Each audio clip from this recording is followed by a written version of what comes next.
dia 17 de agosto de 2021, continuando a nossa gravação, os nossos estudos do livro A Realização da Unidade, de Joel Goldsmith. Estamos no capítulo 6, parte 3, tá? Com o subtítulo O Significado de Ananias e Safira. Bom, antes disso, gente, eu queria lembrar a todos vocês o seguinte, que dentro do nosso grupo de estudo ali, tá, é pedido uma contribuição, tá, de R$100 mês para cada estudante. O que vai acontecer ali dentro deste período, tá? É os estudos, material, tá? A nossa plataforma. Nós vamos montar condições de estudos condições de estudo periodicamente para os alunos através de cada assunto, tá? Então nós vamos dedicar um máximo de tempo com este grupo. Então é preciso que vocês entendam que não é cobrar dinheiro, era apenas uma ajuda para a gente manter as nossas plataformas, manter o Zoom, manter a internet, manter as outras coisas que mantêm a profissão, tá? Mas exclusivamente coisas do contexto de estudo. Pois bem, muitas pessoas podem optar por estudarem aqui no canal, gratuito. Nós temos a playlist do Praticando a Presença, tá? A primeira playlist nossa, e nós estamos terminando esta playlist deste estudo aqui, que são, não sei quantos vídeos vai dar, tá? Nós estamos na parte 3 de um único capítulo, capítulo 6, que a gente vai iniciar agora. Mas eu quero que seja bem claro isso, viu, gente? Tá? Quem quiser participar do grupo dos estudos, contribuindo, né, para o avanço de consciência e nos estudos lá, do que vai ser compartilhado lá com vocês, contribuição, as conversas individuais de 30 minutos com cada participante, que vai ser importante, tá ok? Então dentro desse valor está incluso um atendimento de 30 minutos, tá? Então para cada um que tiver alguma dúvida, alguma questão, tá, para ser trazida com os estudos, tá ok? Então isso está estabelecido dentro do grupo de estudos do Consciência Infinita, que é o primeiro grupo de estudo gratuito somente nosso, tá ok? Haverá outros grupos de estudos, tá? Então tem muitos outros grupos de estudos aí que são gratuitos, que estão completamente cheios, fazendo leitura de livros, fazendo grandes trabalhos, tá? Então nós estamos aí abrindo este grupo, iniciando este trabalho com um grupo de estudos, tá? Que é totalmente uma visão diferente de grupo de estudo, tá? Vai ser praticamente igual a uma classe de estudos, a gente vai estudar mesmo, tá? Então a gente vai ter conteúdos ali, formas de estudos ali sensacionais, tá? Então tudo intuitivamente trazidas pelo todo, para a gente poder desenvolvermos juntos essa consciência. Tá ok, gente? Então vamos continuar aqui nos nossos estudos, o significado de Ananias e Safira. Qualquer pessoa que vive, se move e tem seu ser na realização da presença de Deus, como onipotência, está vivendo em um poder. E não há nenhum poder secundário que possa tocá-lo, quer esse poder esteja na forma de uma projeção mental, um germe, uma condição hereditária, uma infecção ou contágio. A idade ou o que for, tenha certeza de que nenhum indivíduo que está vivendo em uma vida de unidade, um poder, uma lei, um ser, uma causa, pode ser vítima de má prática. Então o que o Joel diz aqui, né? Que quando a gente vive sobre uma lei, a lei da verdade, a lei sobre um poder, somos filhos de Deus. Sendo filhos de Deus, não estamos mais expostos à vida de tentativa e erro como a gente vive humanamente. Nós vivemos por um salário no final do mês, nós vivemos por a pessoa ter sorte de conseguir um emprego, sorte ou azar. Então a tentativa e erro da vida humana é uma vida totalmente distante dado ao Filho de Deus. É totalmente diferente. A pessoa que vive sendo filho de Deus, a pessoa ela solta o mundo, solta as coisas do mundo. E as outras coisas a mais que existem, que são manifestadas pelo esse mesmo Espírito invisível e infinito, são dadas por acréscimo. É isso. Muitas pessoas interpretam mal o significado do termo, má prática. Elas acreditam que se alguém odeia, não gosta ou desconfia delas, ou se uma pessoa está dirigindo pensamentos maldosos para elas, seu ódio, desgosto, desconfiança ou pensamentos maldosos age como uma forma de má prática e pode ter um efeito prejudicial sobre elas. Sem dúvida, isto opera onde quer que haja uma crença em dois poderes, mas esteja certo de que o único poder que tem é o poder que elas lhe dão. Para essa pessoa que sabe que não há ninguém para maltratar ou ser maltratado e que assim o impersonaliza, qualquer mal que venha batendo à sua porta não lhe tocará. Só fará ricochete para aquele que enviou. O que quer dizer isso aqui, gente? Quer dizer que isso é a fórmula da compaixão, do amadurecimento emocional que a gente tem, então, sobre uma ofensa, sobre o que as pessoas vão dizer de você, achar de você. Você vai receber isso apenas como uma informação. A pessoa que está iluminada, ou seja, está pelo poder divino, o Filho de Deus, ele vai receber estas crenças, esses tratamentos, né, com diferença, e vai impersonalizá-los. Isso vai ser uma poeirinha no casaco, como diz o professor Hélio Couto, é uma poeirinha no casaco. Mas continuamos firme na prática e no trabalho para chegarmos a essa consciência do Cristo, porque é somente a consciência do Cristo que sairá fora dos problemas da vida humana e reconhecerá os problemas da vida humana como uma poeirinha no casaco. Por quê? Porque nós estamos imersos nessa terceira dimensão e todos os problemas da vida, ou seja, a calcinátil, da alquimia, são processos inerentes desta terceira dimensão, deste planeta que está em desenvolvimento e aperfeiçoamento, né? Então a frequência já foi aumentada, tudo isso a gente já falou, as coisas estão cada vez mais rápidas, as catarses e tudo mais, mas isso é a elevação de consciência do planeta Terra, tá? Então essas questões, elas vão sendo tratadas quando a gente começa a conhecer, começa a ter confiança na verdade, porque conhecer, né, meus irmãos, todos aqui já conhecem, já leram algum livro, já fazem ressonância, já são praticantes. Então, quando você começa a confiar, que é o versículo de segunda-feira, o versículo que a gente abre a semana na confiança no Senhor, com todo o nosso coração, a gente vai perceber que todos os problemas da vida humana soam como uma sujeirinha no casaco. A gente bate a sandália, como diz o versículo lá, batemos a sandália e seguimos em frente. Esse é realmente o significado da história de Ananias e Safira. Após a crucificação, os discípulos foram tão perseguidos que foram forçados a ir para clandestinidade. Eles não conseguiam ganhar a vida e então se uniram e concordaram em colocar em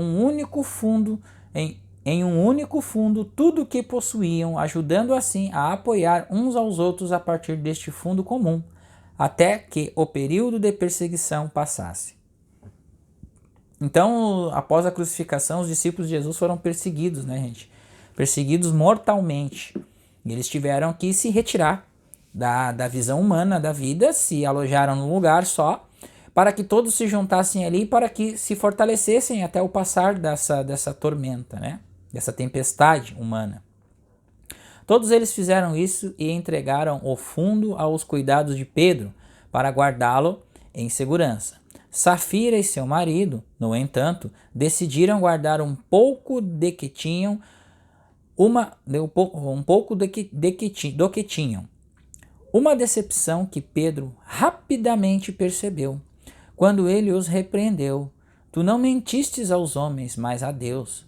O que ele realmente estava dizendo era que não há homem, mas apenas Deus identidade, e que seu ato de engano era para Deus, cujas consequências foram tão grandes que tanto Safira como seu marido caíram mortos. Então eles o que eles estavam fazendo aqui, a Safira e o seu marido, né? Eles guardaram, todo mundo guardou tudo junto e eles guardaram apenas coisas somente para eles, como está dizendo aqui. E eles, como não existe o homem, existe somente Deus, né? Então eles mesmos criaram a condição por eletromagnetismo, gente. Não existe punição de Deus aqui, ó. Se vocês verem que aqui vocês parecem que Pedro está forçando uma punição de Deus contra eles. Não, não existe punição, existe o campo eletromagnético, tá? Então, o que emana de você volta para você instantaneamente. É o que sai de você, é o pão lançado às águas. Só que esse pão ele tem de retornar. Atos 5,4. No exato momento em que conscientemente enganaram a Deus, o mal voltou para cima deles e os destruiu, viu? Deus não causou isto, Deus não fez isto. O mal que eles cometeram contra aquele pequeno grupo de discípulos bateu contra a Deus, identidade que é invisível e incorpórea. Não havia nada ali e ninguém para recebê-lo, e então ele teve que retornar como um bumerangue para os remetentes, campo eletromagnético. Assim é que o mal que é dirigido contra o homem está realmente sendo dirigido contra Deus. Mas quando não há nada no homem, e a não ser o Cristo Espírito, não há nada para o mal atacar. Ele volta como um bumerangue e destrói o remetente. Ao pensar no episódio de Safira e seu marido, é importante lembrar que não foi realmente Safira e seu marido que resistiram às suas economias de Deus. Foi a mente carnal. Então a mente carnal é o seguinte: vai faltar para mim, eu vou guardar tudo que eu tenho porque vai faltar. Eu vou no mercado e vou comprar 500 quilos de arroz porque os caminhoneiros vão parar. E assim por diante, gente. Eu estou dando um exemplo que acontece hoje realmente, né? Que as pessoas que têm um pouco mais de dinheiro vão no mercado, levam tudo com medo de faltar as coisas, somente pensando em si e não pensando que existe um poder onipresente, onipotente, onisciente que está sob total controle das coisas manifestas aqui neste próprio planeta, neste próprio universo. O mesmo se aplica a nós. Olha aqui, ó. Não somos nós que somos maus, é a mente carnal que opera através de nós. E na medida que esta mente carnal não é uma pessoa e não tem pessoa em quem, através de quem ou sobre quem operar, ela se torna um nada.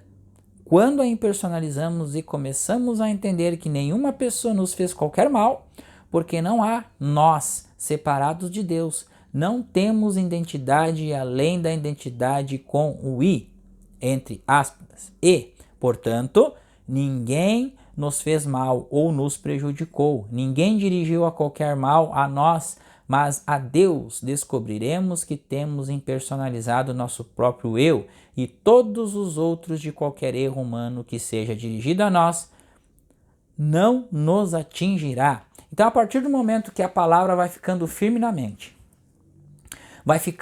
vai abrindo a consciência do indivíduo, o indivíduo vai praticando, vai estudando, vai meditando, vai tendo esta certeza, o que vem de fora não afeta o que está dentro. O que está dentro está florescendo, é como uma flor de lótus, está abrindo no interior. Então tudo aquilo que vem é totalmente dissolvido pela percepção consciente que aqui dentro está o próprio reino dos céus. Então, se lembrarmos também que aqueles que visam o mal em nossa direção não estão realmente visando o mal, mas que eles são meramente instrumentos através dos quais a mente carnal está operando, é mais do que provável que os libertemos de seus pecados, e lhes traga o perdão. Em outras palavras, se impersonalizarmos o mal e reconhecermos que ele não nos foi feito, ele pode retornar e atingir o remetente. Mas, caso a culpa seria provavelmente dele, no sentido de se permitir ser usado.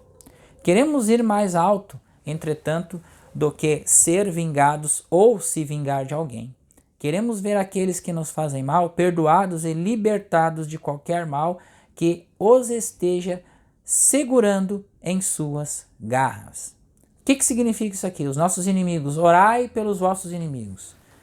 Gente, toda a discórdia, toda a blasfêmia que é rogada contra nós, e assim como era rogada contra Jesus pelos escribas e os fariseus da época, tudo isso Jesus perdoou, tudo isso nós temos que perdoar, e tudo que Jesus passou, vivenciou, E inclusive a traição dos discípulos foi manifestação de sua própria consciência. E a crucificação também. Então, quando Joel fala que quando iniciamos o caminho espiritual, é necessário que apaziguamos os conflitos dentro da nossa própria consciência. Por quê? Porque os conflitos e todas as manifestações, todos os imprints negativos, eles são emanados dentro de nossa própria consciência, ou seja, é o nosso sistema de crenças.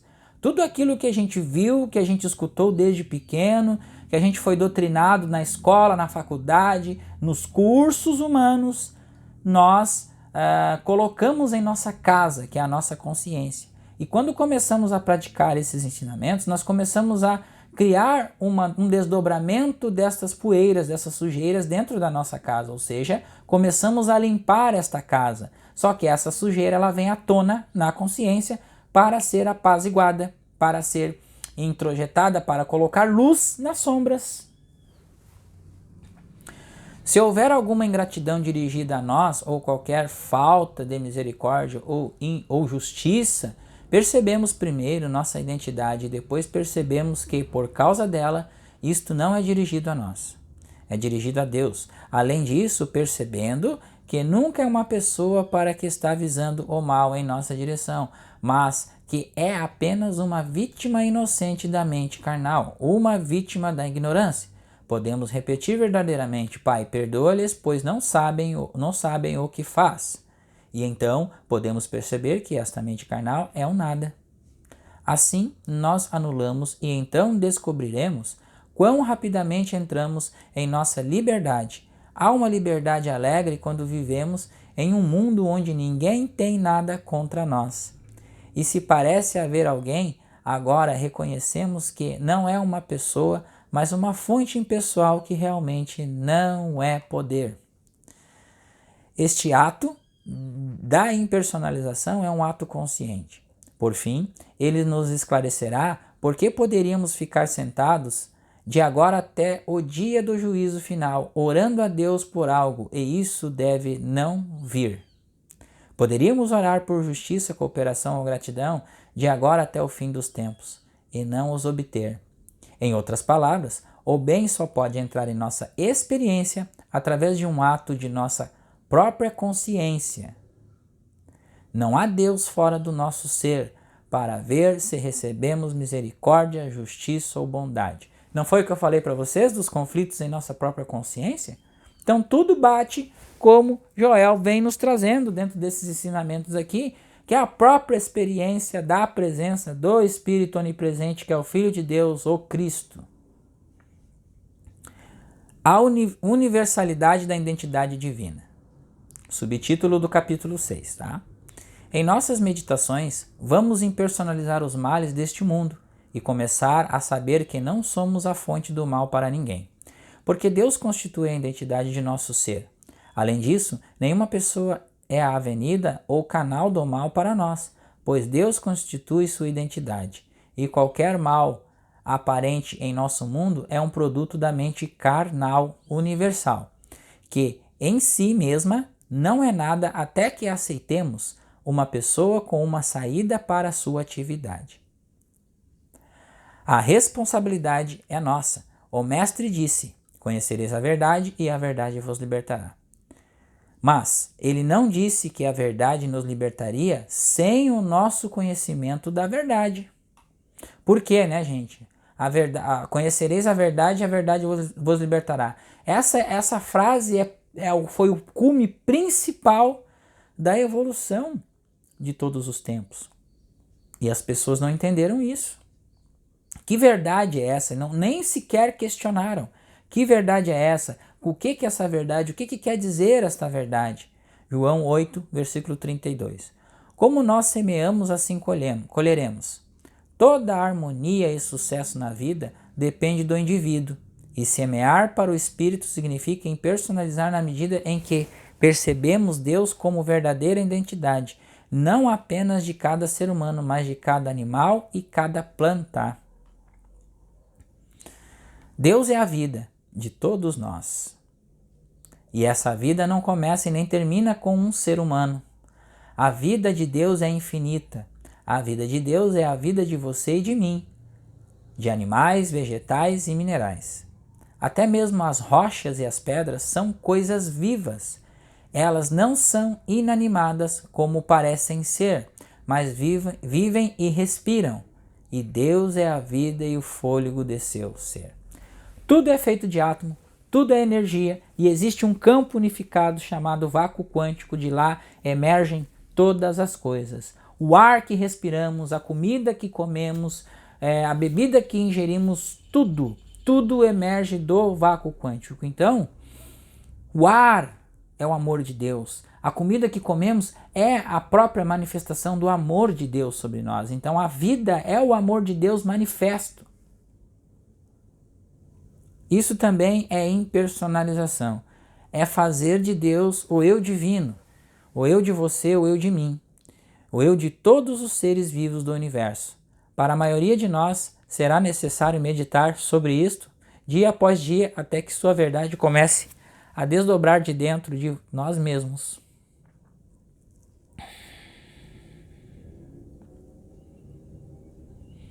Até que ganhamos a convicção disso e algo brote de dentro de nós e diga: isto realmente é verdade. Esta é a verdade do ser. Deus constitui minha identidade e, portanto, minha identidade não está sujeita ao ódio, inveja, ciúme ou pensamento errado.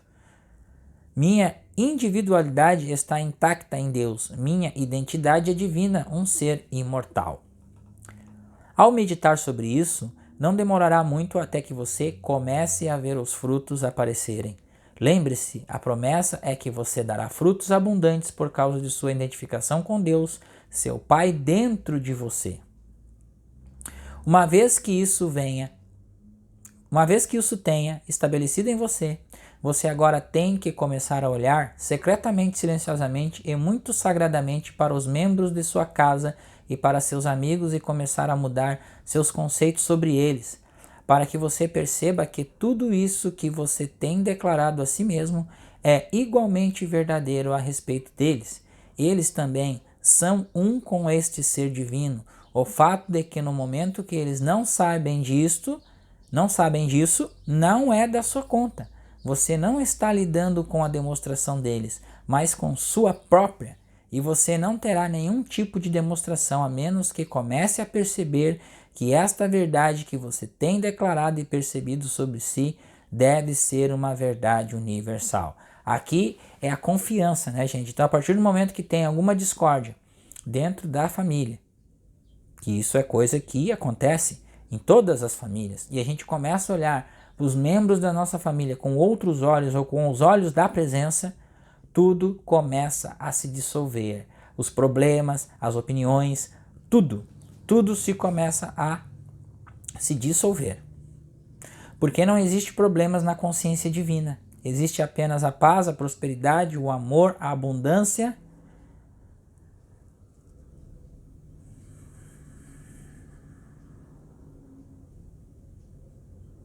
e a harmonia. Toda má pátria é auto-má pátria. Toda má pátria é auto-má pátria. Próximo subtítulo.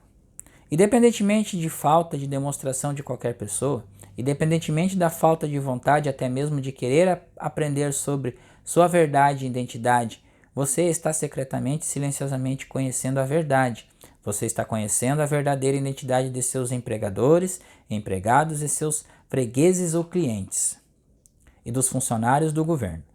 Não faz diferença que essas pessoas parecem ser ou parecem estar fazendo. Agora você está percebendo a unidade delas com sua fonte. E isto não é com o propósito de dar-lhes um tratamento, mas apenas para evitar que você seja um mau praticante. Porque a menos que você esteja vendo as pessoas como elas realmente são, você as está mal praticando e sua má prática acaba voltando para casa para se empoleirar. Sua má prática com outras pessoas nunca os prejudica e a má prática delas com você nunca lhe prejudica. Qualquer má prática age como um bumerangue, sai de nós e acaba não atingindo nada, porque é dirigida apenas ao nosso conceito de pessoa, não a pessoa, e portanto ela se vira, retorna e corta nossas cabeças. É o bumerangue, né? O campo eletromagnético. Emanou, voltou. Ela nunca atinge aqueles a quem é dirigida, sempre se vira e reage sobre o remetente. Nem toda má prática é maliciosa. Nem toda má prática se destina a prejudicar alguém, mas a menos que você esteja vendo todos mesmo seus inimigos. Este é o significado de orar por seus inimigos, como um com Deus. A menos que você esteja vendo o eu como a verdadeira identidade de todos, você está mal praticando. A menos que você possa fazer isso, você está estabelecendo uma hierarquia especial composta por seus amigos e você, todos perfeitos aos seus olhos, e todo o resto das pessoas no mundo não o são. Isto não é verdade. A verdade é que somos todos um em Cristo Jesus. Somos todos descendentes de Deus. Nenhum de nós tem um pai humano. Existe apenas um pai neste universo, e este é Deus. Todos nós somos descendentes desse único princípio criador e estamos mal praticando quando não vivemos essa verdade. Reconhecer a verdade da unidade é impersonalizar nosso senso de eu, como aplicando a você e a mim mesmo e como aplicado a todas as pessoas deste mundo, incluindo nossos inimigos. O ego, né, gente, é contra tudo isso aqui, porque o ego, a partir do momento que ele sofre um ataque, ele quer responder a este ataque, ele quer se vingar, ele quer colocar a pessoa no lugar dela e assim por diante. Ele quer pisar na pessoa também, ele quer respostas. E a partir do momento que a gente está impersonalizando, ou seja, a gente está percebendo que a pessoa ela está sendo tomada pela Matrix, nós apenas nos voltamos para dentro, para o templo do Altíssimo e oramos pelos nossos inimigos, oramos por esses irmãos que estão nos atacando. Porque, claro, né, gente, quando a gente começa a mexer com a verdade, a gente sofre ataques. E esses ataques, eles vêm de todos os lados, inclusive da própria família muitas vezes. Mas precisamos impersonalizar esses erros, trazendo a paz interior para o templo do Altíssimo, no esconderijo, no templo secreto do Altíssimo, com a oração, meditação e a prática e leitura dessas palavras todo o santo dia, para que seja dissolvido esta crença de bem e de mal, que é a crença temporal, a crença do tempo e do espaço. O que acontece quando você medita o suficiente sobre esta verdade para que não reconheça nenhuma identidade à parte de Deus? Você poderia sofrer perda ou destruição por parte do outro? Você poderia alguma vez ser vítima de injustiça, desigualdade ou qualquer mal se não houvesse outra identidade além de Deus? Este princípio da unidade pode ser aplicado nos casos em que os indivíduos estão buscando justiça. A menos que a pessoa envolvida no litígio esteja vendo Deus como sua identidade e como a identidade do juiz, júri e advogados. Com ela, pode esperar justiça? Pode a justiça, equidade ou misericórdia vir do homem cuja respiração está em suas narinas? Não, né? Qualquer pessoa que olhe por esse âmbito provavelmente ficará muito desapontada em todas as nossas relações na vida, a menos que estejamos olhando para o eu divino de todos os seres para o nosso bem. Estamos olhando errado e podemos não o encontrar. Isaías 2:22. A meditação sobre esse assunto acabará por trazer a uma pessoa a consciência de que Deus constitui a identidade de cada indivíduo. Portanto, quer ela esteja buscando a justiça no tribunal de seu empregador ou de um sindicato de trabalhadores, ela deve estar certa de que está esperando essa justiça da identidade divina, do ser individual, de que está reconhecendo Deus como sendo essa identidade. Quando ela fizer isso, terá impersonalizado o bem que espera e o mal que teme. Sempre que temos uma reclamação contra alguém, somos confrontados com a crença de injustiça dessa pessoa, ou de falta de misericórdia ou cooperação. Ao aceitar isso, estamos colocando o mal sobre ela. Nossa solução para este problema consiste em nossa capacidade de impersonalizar. Isso significa que, independentemente de quem possamos achar que é ingrato, injusto, imoral ou negligente conosco, isto deve ser revertido instantaneamente na compreensão de que identificar o erro como uma pessoa é ser culpado de má prática. Porque isso é ver o Filho de Deus como um pecador, como um ingrato, ilegal, impiedoso, em vez de perceber Deus como identidade do ser individual. E desta forma, impersonalizar qualquer aparência errônea.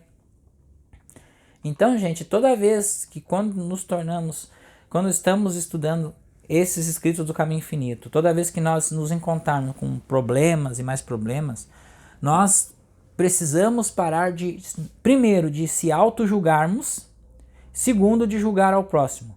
Tudo aquilo que nos fazem, aquilo que nos deixam de fazer, está imerso deste mundo. Pois foi dito que o meu reino não é deste mundo. Então, este mundo aqui é governado pela consciência materialista. Ou seja, a mente carnal. O erro é o braço de carne, é o nada. Então, esse mundo é o nada. Tudo que é manifesto desse mundo é apenas para nos movimentarmos, sairmos da zona de conforto, buscarmos a verdade, viver pela verdade, conscientizar a verdade. Apenas isso. Por fim, incluímos o mundo inteiro em nossa realização de Deus como ser individual. Não atribuímos erros a nenhum indivíduo, nem mesmo a nós mesmos. Viu como eu falei da autoculpa, da autopunição?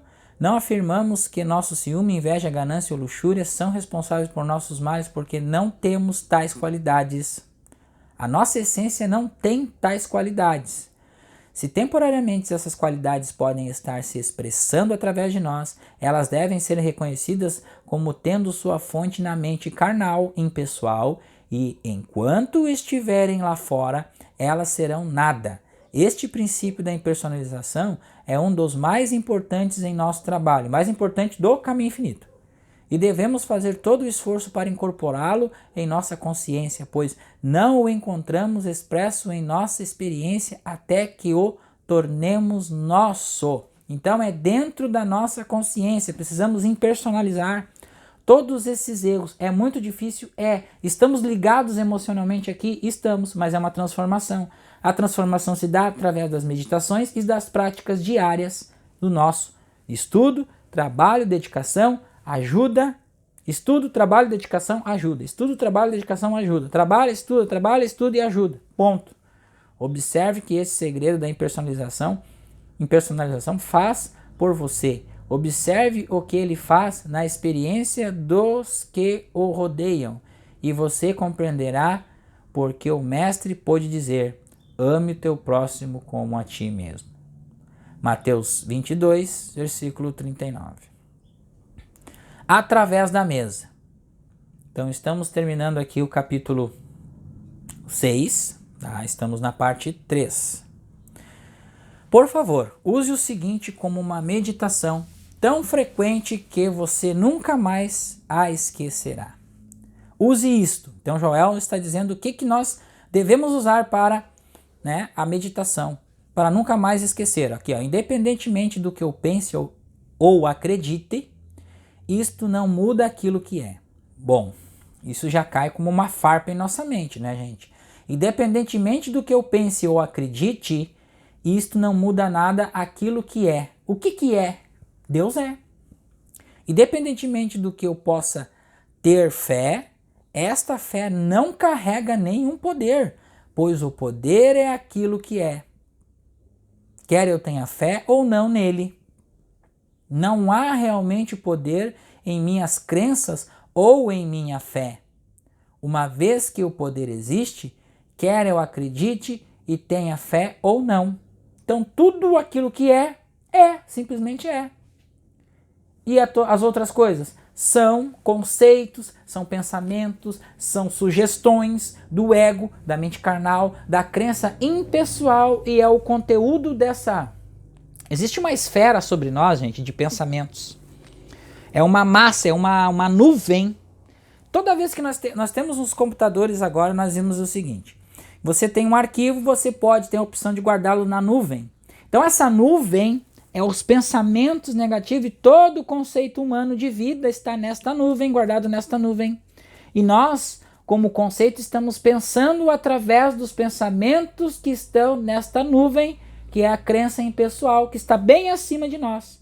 Então o que nós estamos fazendo aqui? Com as práticas, meditações e estudos, estamos transcendendo a nuvem e chegando à consciência quadrimensional que é a espiritual. Esse é o objetivo, este é o propósito do caminho infinito. Saber que existe céu, terra e mar não requer crença ou fé. Saber que as maçãs vêm da macieira ou pêssego de pessegueiro não requer crença nem fé. Saber que os peixes estão no mar, os pássaros no ar e que a chuva é úmida não requer crença nem fé. Suponha que não acreditemos nessas coisas ou que tenhamos fé nelas. Isso muda alguma coisa? Suponha que a gente não acredite que existe o mar, os peixes, a chuva. Vai mudar alguma coisa disso ou não? Não muda, né? Nossa falta de crença ou de fé impede a operação das leis da natureza? Ou seja, você acredita que o temporal não existe e se tem um temporal ele vai deixar de existir por falta da sua crença ou da sua fé que ele não existe? Portanto, nossa falta de crença ou falta de fé não impede a operação das leis de Deus. Saber que Deus é uma conquista espiritual. Não saber não muda o que Deus é. Então não vai mudar nada. Apenas, tá? Mais catarse, mais catarse, mais catarse, porque os ensinamentos, a verdade está pairando no ar já. Visto que Deus não funciona na cena humana, nenhuma crença ou fé em Deus o fará funcionar ali. Por esta razão, milhões estão orando a Deus, acreditando em Deus e tendo fé em Deus, e não recebendo nenhuma resposta às suas orações. Deus não está na cena humana. Para trazer Deus para a nossa vida e atividade é necessário experienciar Deus e o conhecimento da verdade, tornando-se realmente consciente da verdade, e meditação é o que nos ajuda a alcançar a experiência de Deus. Tornando-se realmente consciente da verdade e meditação é o que nos ajuda a alcançar a experiência de Deus. Então vou simplificar esta frase. Somente com estudo e prática diariamente é que possamos chegar à percepção consciente da presença de Deus. Vamos supor que estamos diante de problemas humanos que parecem intransponíveis. Há uma saída. Relaxe e descanse. Deixe meu espírito estar sobre você. Deixe minha paz, deixe que minha paz seja estabelecida dentro de você. Deixe minha graça tomar conta da situação. Há uma presença invisível dentro de você que irá à sua frente quando você retirar o pensamento e a emoção e deixar o invisível interior viver e trabalhar através de você. Ou seja, deixar o ego de lado, o sentimental que está sentindo aquilo, e deixar essa paz, essa tranquilidade interior se espalhar numa onda de infinitas possibilidades e probabilidades para manifestar aquilo que você deseja para ser harmonizada este conflito. Quando não houver problemas, reserve um tempo para meditações. Quando não houver problemas, reserve um tempo para meditações diárias para que as armas do mundo não prosperem. Vista-se no meu manto invisível. Deixe minha luz fluir através de você para a consciência humana em todos os lugares. Amigos e inimigos, próximos e distantes, viva conscientemente em minha presença através de minha graça e você sempre experimentará minha paz. O caminho infinito é a verdade? Outro subtítulo aqui desta parte, através da mesa, terminando a carta ao capítulo 6. é inevitável que surjam ocasiões que possam levá-lo a questionar se o caminho infinito é realmente a verdade. E muitos questionam a verdade do cristianismo, mesmo enquanto o Mestre caminhava entre eles. Será que os discípulos não sucumbiram algumas vezes? Lao Tse ficou tão desanimado com a falta de reconhecimento e aceitação que ele simplesmente se afastou de tudo e desapareceu. Isto é, para assegurar-lhe que o caminho infinito é a verdade, mas os estudantes, mesmo praticantes ou professores, podem às vezes falhar. Não é o ensino que é poder, mas à medida em que o estudante alcança a consciência da verdade do caminho infinito, somente na proporção de nossa consciência da verdade alcançada, somos a luz que dissipa o aparecimento das trevas. Os princípios do caminho infinito desenvolverão essa consciência em proporção ao nosso estudo e meditação. Viu? Por isso que é importante, gente, praticar isso diariamente. Agora, esse vídeo vai durar um pouquinho mais, tá? O caminho infinito é a verdade e não pode falhar.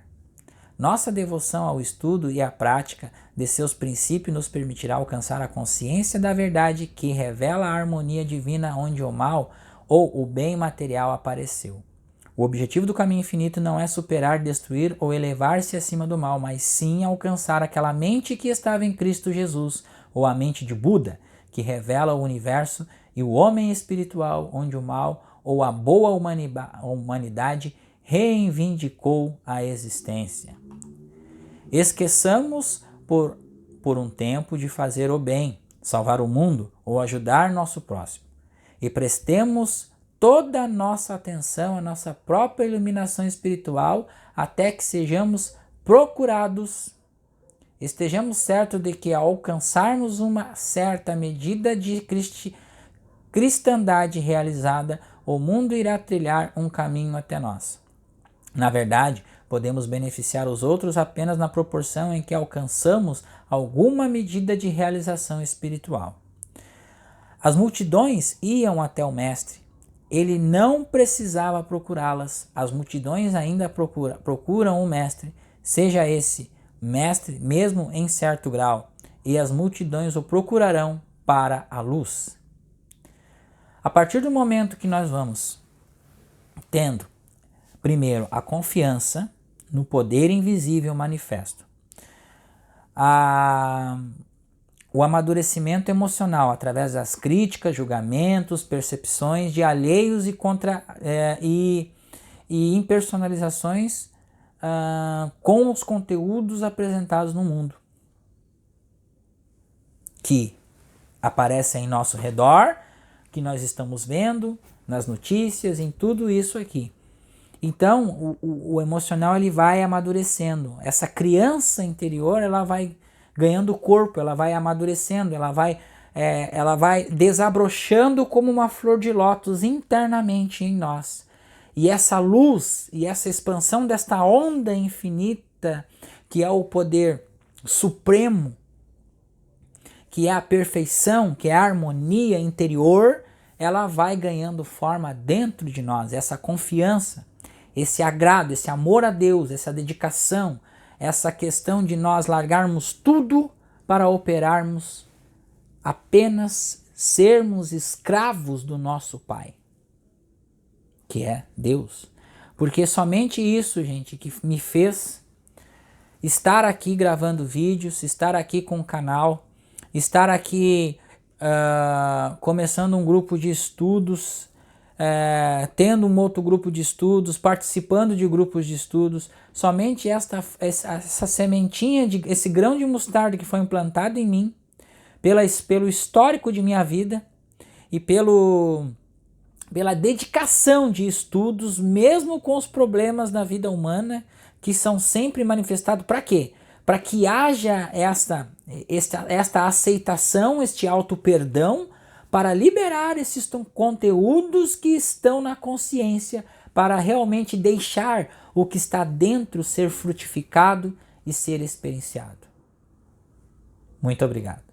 Vou deixar o link do grupo de estudos aqui abaixo, né? Lembrando lá o que eu disse no primeiro na questão do vídeo, tá, gente? Que o grupo de estudo ele tem uma colaboração mínima de R$ 100, tá? Por pessoa, para aqueles que quiserem se aprofundar nos estudos de mecânica quântica até a metafísica, tá? Então, e aqui no canal nós vamos continuar postando os nossos vídeos gratuitos, as nossas playlists, alguns estudos, alguns conteúdos, algumas frases, e vamos intuindo cada estudo a cada dia. Ainda estamos neste livro, e este livro é sensacional.